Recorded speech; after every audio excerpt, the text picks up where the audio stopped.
llenándose de cemento. No, pues además cortando, están cortando árboles.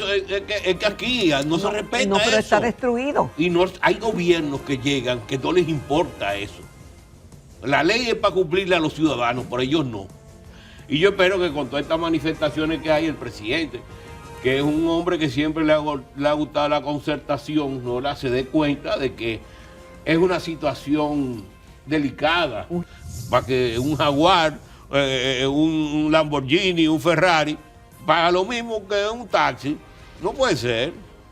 Por eso estoy hablando de ahora, de esto de balance que hay, que todo este derroche que hay va a tener un costo en el futuro, porque todo tiene su costo en la vida. Entonces, ¿cuál es importante en este país? La inflación, porque la inflación afecta a todo el mundo, no el crecimiento del producto, que hay que crecer, pero hay que crecer con una distribución equitativa. Ahora, yo no estoy echando la culpa a nadie, yo estoy diciendo lo que hay, lo que dicen los números, eso es lo que estoy diciendo, la realidad del país. La entrevista del Telematutino 11, gente importante, a tratar temas importantes, comenzando la semana. Vamos a conversar con un economista de mucha experiencia en su área, pero que también tiene la experiencia diplomática y fue vicegobernador del Banco Central, entre otras posiciones. Y gran amigo Luis Manuel Pertini. Muchísimas gracias. Muchísimas gracias. Muy buenos días. Buenos días. Buen día, pueblo dominicano. Que Dios me lo bendiga a todos, me los cuide. Vamos a ver que esta temporada de huracán no hay uno cerca ahí que amenaza. Con estos huracanes que tenemos adentro, yo creo que ya no necesitamos eso es suficiente. Luis Manuel, vamos primero con el tema internacional. Pero déjame, antes que tú entres a eso, hay un tema que ustedes hablaron ahí del botánico. Yo paso mucho por ahí porque voy a la escuela de evangelización Juan Pablo II, que está en la Jacoma Gluta, allá adelante, ¿no? Y el problema del tránsito no es un problema de ampliación, es un problema de las intersecciones, de las intersecciones que hay en las esquinas, ¿verdad? Que ahí tú no lo vas a arreglar ampliando. Ahí, eso dijo Tobías Crespo. Ampliando tú no vas a arreglar eso. Ahora, tú diste con algo. Cuando hay un problema como ese, como lo hay en la Abraham Lincoln, como lo hay en la Winston Churchill, tú haces el túnel. ¿Para qué? Para que se agilice el tránsito que va a salir de ahí. Mira, en la rotonda que hay en la Próceres, ¿qué se llama? La Abraham Lincoln, que es la que se llama. De los Próceres. Es un lío. Sí. Tú entrar ahí. Ahí no hay nadie. Entrar o salir. Ahí no hay guardia, ahí no hay nadie ahí dirigiendo nada. Es un desastre. Hay un problema, ahí no se soluciona ampliando. Entonces, ahí no es un problema de ampliación, es un problema de acceso a... Sí, en la rotonda en la Avenida de los Próceres con Avenida de Colombia. Con Avenida de Colombia. Tú metete ahí, tú tienes que ponerte un cuchillo en la boca. Y otra no, cosa. y tú no sabes si sale vivo.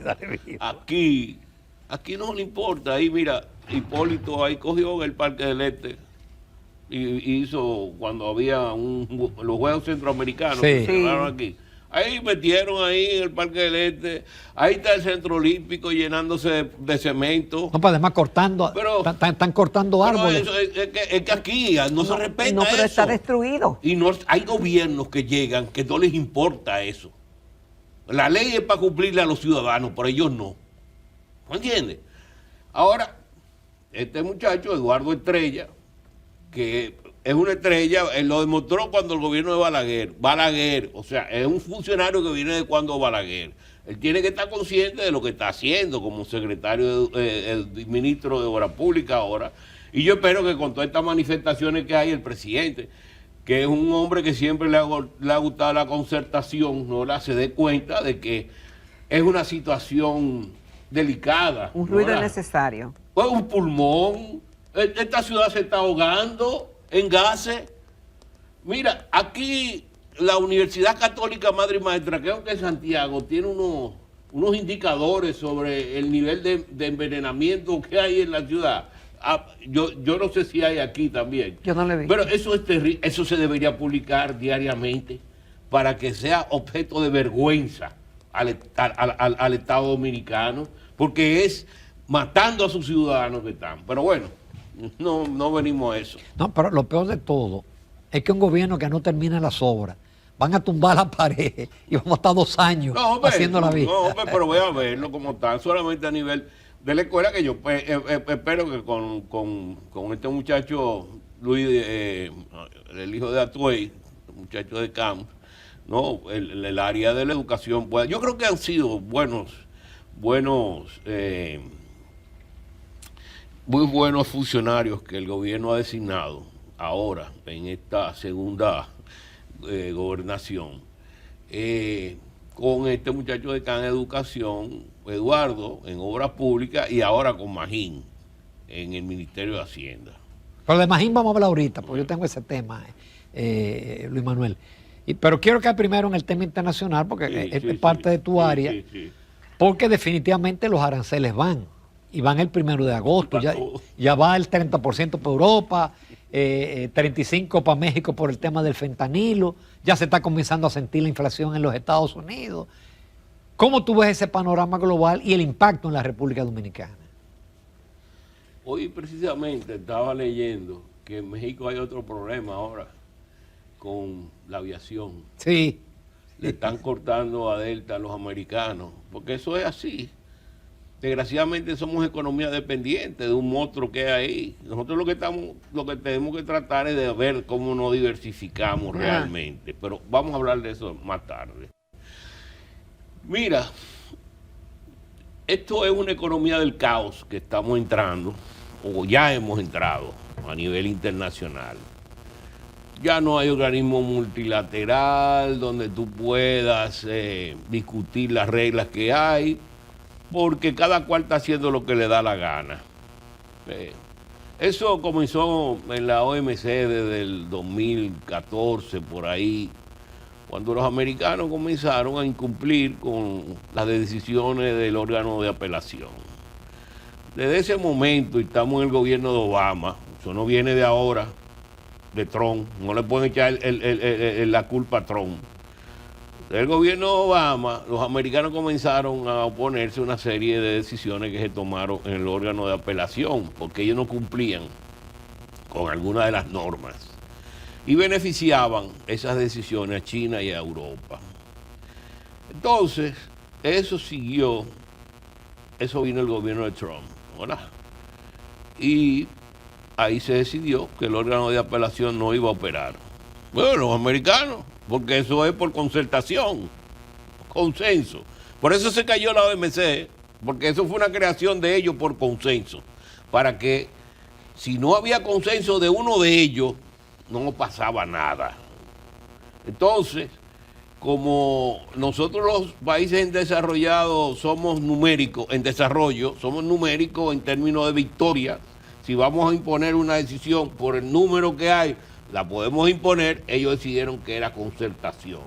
Entonces, ningún acuerdo, el acuerdo de Doha que comenzó en el año 2001, eso nunca se dio y era para favorecer a los países en desarrollo, porque el del año 95, los países en desarrollo fueron con la pechuguita abierta, ¿verdad? Y fueron los países desarrollados que se beneficiaron manteniendo su subsidio agrícola,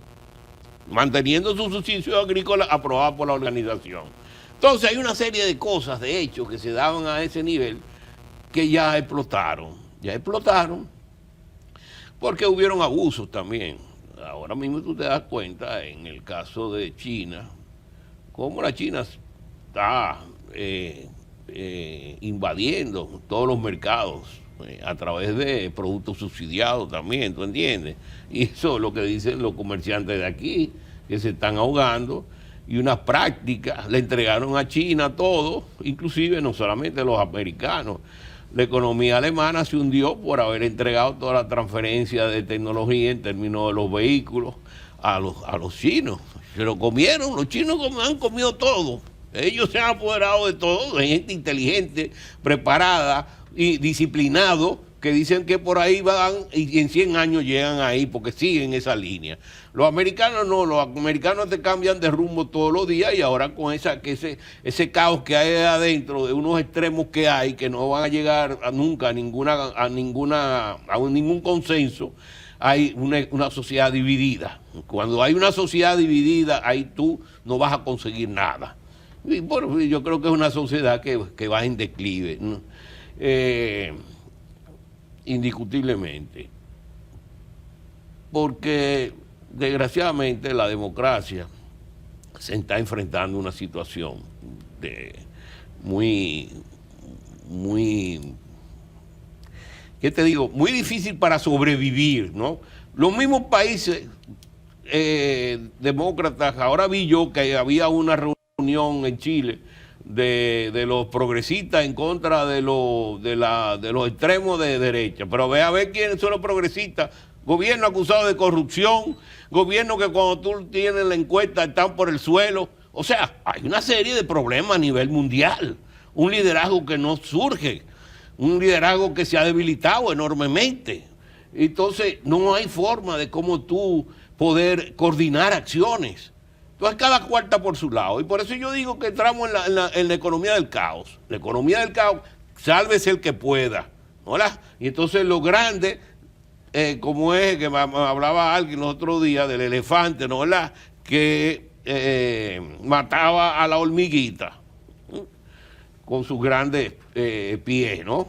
Patas. Entonces, pero es una situación que si vamos a analizarla, Ramón, tenemos que tomar un poco más de tiempo si entramos en esa situación. Ahora, yo creo que en términos de los Estados Unidos, este país tiene que ser cada vez más prudente. ¿Qué quiero decir con prudencia? Quiero decir que tiene que ser más controlado en sus acciones. Tú no puedes llevar a un gobierno a un nivel de gasto corriente como el que hay, donde hay un despilfarro total de recursos. Hoy hay una publicación en el periódico El Caribe, sobre un estudio, un trabajo que hizo Andrés Dawager. Muy bueno. Es muy serio en los análisis. Y responsable en eso. Y además sabe, porque él tiene un equipo de muchachos que son los que buscan toda la información. Él no es él, o sea, no dice, no, porque él llanero solitario, no llanero solitario. Hay un equipo ahí. No es como ¿entiendes? Tú y yo cuando escribimos tenemos que buscar los datos tú y yo. Eso es adeo, ¿no? Entonces, este muchacho sacó todo lo que es de los subsidios. Alguien me estaba diciendo que fue de lo que tuvo en la creación del SUIBEN, de lo que estaba pasando allá adentro, y estaba haciendo cálculos de que pasé un artículo. Después que salió le dije, mira, te sacaron la gabela. Entonces, si tú ves, tú estás hablando de que a simple vista hay 70.000 millones que se están perdiendo, sin tú incluir los ¿cuánto es que le están dando a la CDE? 180.000. Son como 1.000 millones. ¿Cuánto es? 1.500 millones de dólares. Llega hasta 1.700 millones de dólares. Cuando tú vas sumando, tú dices, pero ve acá. Y es que nos hemos locos, nos hemos vuelto locos. Creemos que el dinero no tiene sentido. Como que el dinero viene ¿de dónde? Es un maná que no llega del cielo. No, eso es un costo. Es un costo para nosotros, para este país, es un costo, porque eso lo vamos a tener que pagar. Y te voy a decir algo, aquí lo único que baja la progresa es el empleo, y el empleo formal, porque estamos viendo que aquí hay los sindicatos y los sindicalistas son la oligarquía del movimiento obrero. Esos son los que tienen derecho. El 54% no tiene derecho. Ese 54% que es informal, ese no tiene derecho, sino son los otros que ese 40 y pico por ciento no es el 40 y pico por ciento que lo representan los sindicatos. Es un poquito de eso. Son las grandes empresas que tienen sindicatos aquí, que tienen sindicatos de hace mucho tiempo, inclusive engañados con las empresas, porque las empresas no son idiotas también y mantienen su estabilidad y su paz social adentro en su empresa, ¿no? ¿Verdad? Pero ese grupo que tiene 40 años gobernando los sindicatos es el problema que hay ahora con la cesantía. Es un problema para el sector informal. No hay una empresa pequeña, no hay una microempresa que pueda formalizarse con esa cesantía. Es un cuchillo a la sociedad dominicana, a la sociedad de los chiquitos, a la pobreza en este país. No es con subsidios que se van a eliminar, porque el gobierno de don Antonio, cuando hubo el cambio del gobierno de Joaquín Balaguer al de don Antonio, se criticó mucho las obras monumentales que hacía Balaguer. Ahí están, produciendo riqueza al país, las obras monumentales.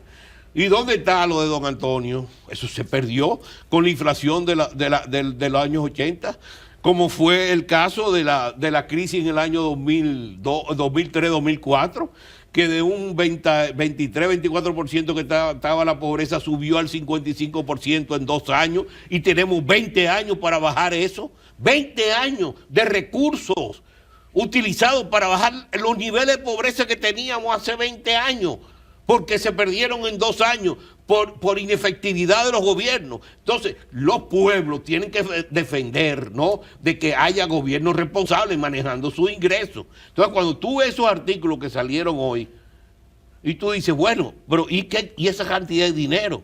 Pero eso de mi bolsillo que está saliendo. ¿Y cómo puede ser que aquí haya un nivel de pobreza de un 18, 19% y que yo esté subsidiando al 51% de la población? Pero ven acá. ¿Y quién? Es que nadie se está dando cuenta de eso. Es que no hay nadie que juzgue eso. Es que no hay un tribunal constitucional contra el Estado, porque es un abuso contra el dinero del pueblo. No, pero ven acá. El dinero del pueblo. Sí, porque el artículo saca a colación lo importante que fue el SIUBEN.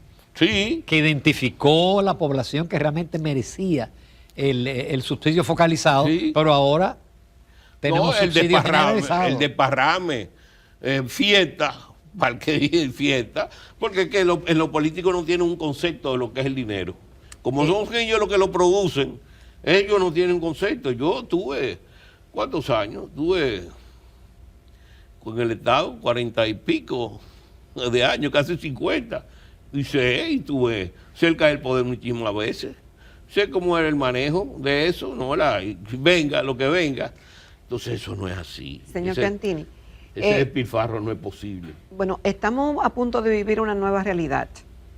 Y yo creo que debemos irnos por parte. El término de una sociedad en declive, que usted se refería a la sociedad de Estados Unidos, sí. Pero nos agarró desprevenido no solamente a la República Dominicana, sino también a muchos países del mundo. Y a partir del 1 de agosto, pues vamos a ver la forma, vamos a decir que inmediata, cómo eso afectará nuestra economía. Y usted hablaba de un tema también que hemos comentado en muchísimas ocasiones, y es la diversificación económica para no hacernos tan dependientes. Sí. ¿Eso es posible y en cuáles rubros debemos mirar para no depender tanto de lo que ocurra afuera? Mira, tú entraste en un tema también con relación a que nos cogió desprevenido. Aquí nos cogen desprevenido porque no respetamos lo que comenzamos. Mira el caso del arroz, que es uno de los problemas que tenemos nosotros con el 10%. Sí. Eso se lo entregamos a los americanos en el año 2003, 2004, sin necesidad de haberlo hecho. Sin necesidad de haberlo hecho. Que nos montamos en esa patada. Sin necesidad de haberlo hecho. Inclusive yo fui uno de los que protestó en el YAT, en una reunión que se hizo en la Junta Agroempresarial Dominicana, de que el Congreso no aprobara eso. En ese momento. Y 20 años después está el problema, porque el Estado dijo y se comprometió en que iba a aumentar la productividad del arroz. Ve a ver si se ha hecho la productividad del arroz. Lo incumplimos, pero ahora le echamos la culpa a los americanos. No, los irresponsables somos nosotros. Con el asunto de la deuda que asumió el Banco Central en el año 2003, 2004, cuando la crisis, yo propuse, ahí está un escrito que salió en el periódico Hoy en esa época, que eso se convirtiera, era alrededor de 1.200 millones de dólares, en una deuda externa, o sea, que se cambiara el pasivo monetario en pesos a deuda externa. Hubiéramos estado todavía en 1.200 y no en 17.000 millones de dólares la deuda del Banco Central. ¿Por qué? Porque los intereses internacionales eran mucho más bajitos, estuvieron casi en el suelo durante todo este periodo. Ese es el problema. No, sí, aquí se sabe lo que hay que hacer, pero no se hace. O no hay sentido de continuidad. ¿Entiendes? Entonces no se hace. ¿Qué te digo con lo que tú me dices, que es muy interesante? Mira, nosotros tenemos que comenzar a pensar. Dicen el turismo, que tú hablaste sobre eso, y sobre eso me quería referir, y lo voy a unir a un artículo de esta muchacha Helen Pérez, que habló sobre la parte de las exportaciones, a que recibimos 12 millones de visitantes. Visitantes porque ahí hay turistas y hay visitantes que se quedan en los barcos también. Bueno, entonces, pero hay 12 millones. Nosotros, ahora mismo, anoche estaba yo con una persona muy querida que está ahora interesada en producir uvas. ¿No? Pero bueno, yo fui este fin de semana y lo supe porque estaba comentando sobre un proyecto que hay de uvas, vinos de uvas, que lo probé ahí en Ocoa. Unas botellas bellísimas, vino blanco, un vino fermentado un fermentado es de mango con mandarina, pero vino seco, o sea, no es un vino dulce, con un olor ahí. Ahora, es pequeño. ¿Por qué no han ido ahí a apoyar a esa gente y han fomentado la producción de eso ahí? Y nosotros sustituimos, tal vez, no todos los vinos, pero una parte. Y no obligamos a los hoteles, se le ofrecemos mejores precios a los hoteles para que compren esos vinos. Y hay un producto entonces que ya se está desarrollando aquí, un producto nuevo que está creando empleo. Mira, yo vi ahí en Ocoa, hacía mucho que no iba por esa parte de ahí. Tuve esta tierra aquí, no hay nada, no era nada. Pero allí tuve un platanal que sube muchísimo pie para arriba. Y tú dices, pero ¿y esto? Y una belleza de flores. Agua, nada más hay que ponerle agua a eso para que tú veas lo que eso florece. Pero aquí la tierra está baldía y nadie la utiliza y eso es un desastre porque los dominicanos somos así. Agricultura está en otra cosa. Ahí están los bananeros que han perdido 200 millones de dólares y el país también. Entonces, que cuando hay un compromiso realmente de hacer algo, entonces se somete y se diversifica. Pero bueno, mira lo de la frontera también, pero no pudimos entrar en lo de Magín. Yo creo que no, vamos a hacer una pausa. Vamos a ver, y volvemos con Magín Díaz. Continuamos en Telematutino 11. Esta mañana estamos conversando con el licenciado Luis Manuel Piantini, economista y diplomático. Recientemente ya habíamos anunciado anteriormente el tema de la designación del licenciado Magín Díaz, un tecnócrata que ha estado en diferentes gobiernos y que le da un giro en cierta forma, o su presencia supone un giro en la parte del Ministerio de Hacienda y cómo se ha estado conduciendo. Las expectativas suyas con respecto a esa designación. Yo creo que es una buena designación, como fueron buenas las designaciones del ministro de Educación, muchacho muy capaz. Hay muchas expectativas buenas con relación a él, Luis Miguel de Camps, y como fue buena también la designación de Eduardo Estrella, fue un funcionario estrella en el gobierno de Balaguer, secretario de Obras Públicas. Sí, y lo que habíamos hablado sobre los subsidios que tú estabas hablando, y habíamos hablado sobre eso, ¿no? Magín ya había hablado de eso. O sea, yo creo que con Magín, yo escribí algo, tenemos una oportunidad de oro. ¿Para qué? Para poder desarrollar una reforma tributaria o fiscal, ¿no? Que no sea la ambiciosa que pretendía el ministro pasado, una ambiciosa pero sin haber consenso y que te afectaba a todos los sectores del país, una locura, y por eso se cayó, porque no afectaba el déficit, los ingresos eran para seguir aumentando el gasto corriente, algo que ha criticado Magín, ¿no? Y sin gasto de capital, algo que Magín ha auspiciado, que se aumente el gasto de capital. Y el mercado informal, que también hay que reducirlo y formalizarlo, porque la única forma que en este país haya competencia y se mejoren los precios y haya obreros que tengan seguro social, ¿no? Es formalizando las empresas. Y mientras más empresas tengamos formalizadas, mejor esta sociedad, más distribución de la riqueza hay. Yo no critico que un empresario sea monopolista o oligopolista, porque esa es su función. Entró a un mercado y está desarrollándose en ese mercado. Tal vez fue el innovador de ese mercado y comió adelante, ¿no? Pero no que hayan trampas que no permitan que otro también pueda entrar, ¿no? Y participar de eso. Entonces, ahí el Estado es el que tiene que cumplir con la función reguladora de que haya un mercado competitivo, que no se hace. Si tú ves lo que ha habido aquí en 10 años de creación de la comisión esta de competencia, ¿qué ha hecho?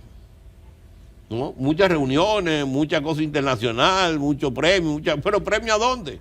Aquí se premia todo, el polvo se premia aquí. ¿Por qué es lo que vamos a premiar ahí? El polvo ahí en el jardín botánico, cuando comience a echarle polvo a todas esas matas, eso es lo que vamos a premiar. Entonces, esto, Magín, yo espero que... ¿Pero tú crees que el mandato expreso del presidente es que haga una reforma fiscal? Bueno, el cambio de imagen era importante para poder crear el ambiente. Yo creo que como el presidente dijo que no había reforma y que no había reforma, él no es el que lo va a auspiciar, sino que va a ser Magín, que por abajo va a comenzar, ¿no? Ahí se va a crear el ambiente. Porque el presidente sabe que ya el año que viene es un año preelectoral y eso le puede crear mucha agitación de sectores que quieran agitar y hacer fracasar cualquier tipo de reforma, y no podemos hablar del año, las elecciones, el 28, ¿no? 28, sí, 28, y después el gobierno que venga, ese puede venir con fuerza, si tiene un Congreso a su favor, para introducir cualquier tipo de reforma que quiera, que es lo que hay que evitar también, de que no haya un abuso. Ahora, no sabemos lo que va a pasar en 4 años en el mundo. Este es un mundo cambiante. Cada vez que se levanta el presidente de los Estados Unidos, cambia algo.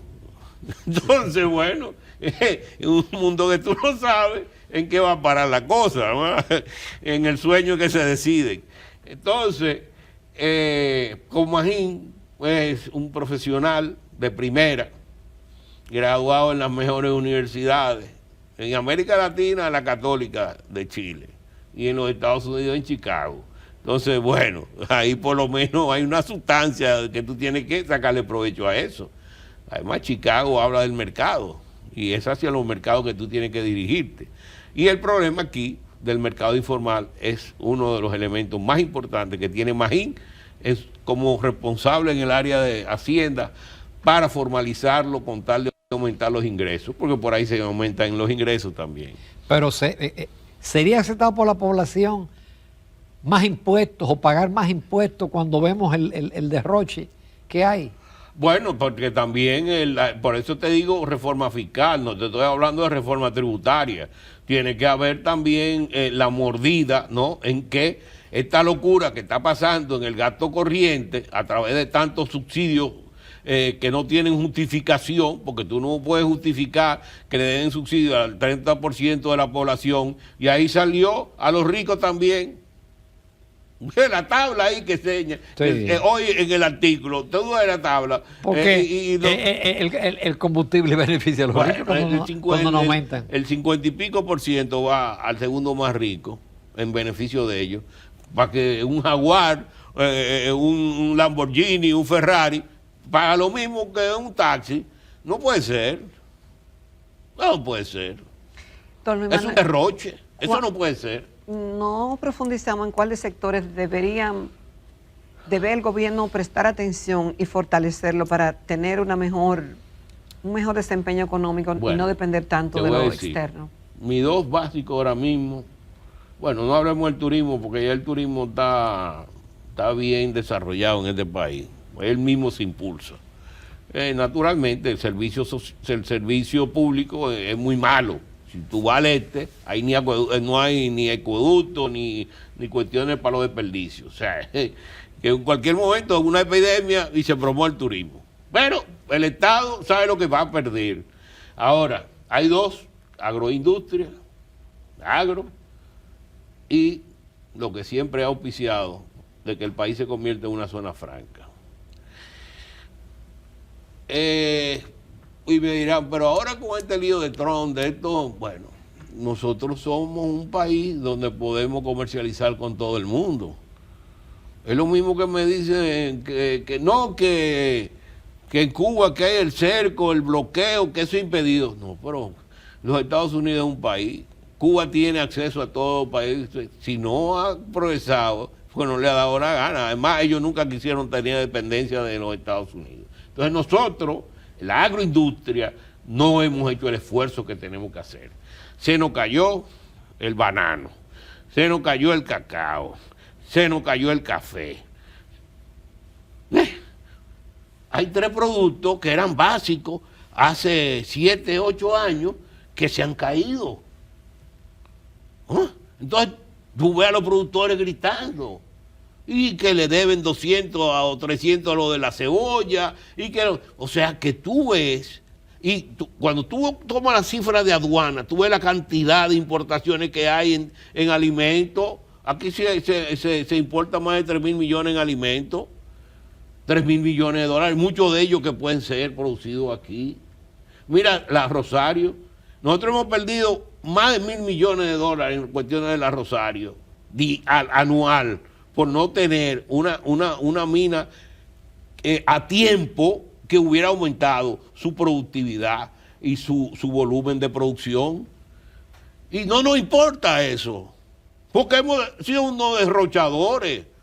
No nos importa hasta que caemos en crisis y, como te digo, el esfuerzo que hizo don Antonio se perdió en la década perdida por los desbalances que hubieron en el gobierno de don Antonio, porque eso es lo que traen los desbalances. Estos desbalances van a tener su costo en el futuro, por eso estoy hablando de ahora, de estos desbalances que hay, que todo este derroche que hay va a tener un costo en el futuro, porque todo tiene su costo en la vida, ¿me entiendes? Entonces lo van a pagar tal vez nosotros en unos añitos más adelante, o lo van a pagar nuestros hijos, nuestros nietos, pero lo vamos a pagar. Como pagamos la deuda, que tuvimos 13 años sin ingresos al mercado internacional de capitales por la deuda, desde el año 1982 hasta cuando se negoció en el 94, tuvimos nosotros fuera.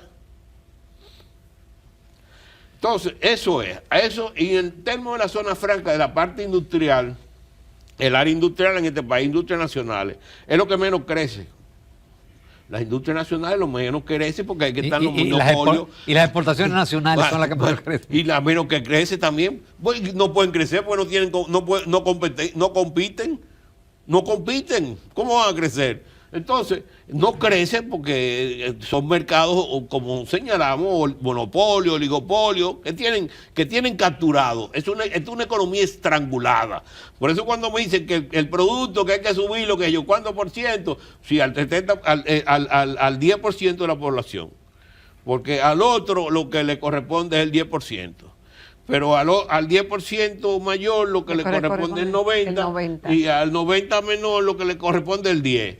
Entonces, ¿cuál es importante en este país? La inflación, porque la inflación afecta a todo el mundo, no el crecimiento del producto, que hay que crecer, pero hay que crecer con una distribución equitativa. Ahora, yo no estoy echando la culpa a nadie, yo estoy diciendo lo que hay, lo que dicen los números, eso es lo que estoy diciendo, la realidad del país. Por eso abogo a una zona franca, total, una zona franca donde se integren todos los sectores del país, para que tú veas que hay una dinámica. Lo que pasó en Asia, nosotros no copiamos nada bueno, nosotros copiamos lo malo, eso sí, lo malo, pero las cosas buenas no las copiamos. ¿Por qué? Porque eso le quita control al gobierno, porque el gobierno es financiado por los grandes grupos. Cuando haya 80.000 grupos, no va a tener fuente de financiamiento, los partidos políticos. Entonces, esto es un engranaje que hay con los partidos políticos. Eso es así, en los mismos grupos, en todos los partidos. Entonces, yo tenía unos amigos que cada hermano estaba en un partido diferente. Entonces, cuando llegaba uno, entonces todos estaban enganchados. Después, esa es la característica de este país y del DAO. Es un país del DAO. Mira el problema, y antes de que termine, yo creo que una de las grandes injusticias, y por eso tuve este problema en el sector minero que ha habido, es un país lleno de recursos en el subsuelo. Las comunidades cercanas no se han beneficiado nunca. Todos se lo han cogido y lo han mandado para el mar. Aquí no hay nada que se diga, eso se hizo con el oro de la Rosario o con el ferroníquel de Falcon Bridge. Nada. Aquí no hay una obra importante que se diga que haya sido hecho por eso. Entonces tuve la protesta de las comunidades porque no tienen nada que le haya beneficiado. Y es lo que va a pasar con el agua. Aquí hay 32 presas que todavía faltan por construir en un país con un problema de calentamiento global, en un país que tiene necesidades, un país que echándole agua, como yo te digo ahí en Asua, eso sería una maravilla en términos de agricultura, pero nadie está en eso. Todo lo cuarto es para votarlo. Viene una crisis y esa reducción en la pobreza que hemos tenido del 18%, aunque ellos se lo dan al 51% de la población, una gran parte a los ricos también. Bueno, eso es 18%, viene una crisis y se va a volver a subir al 55% como pasó en el 2004.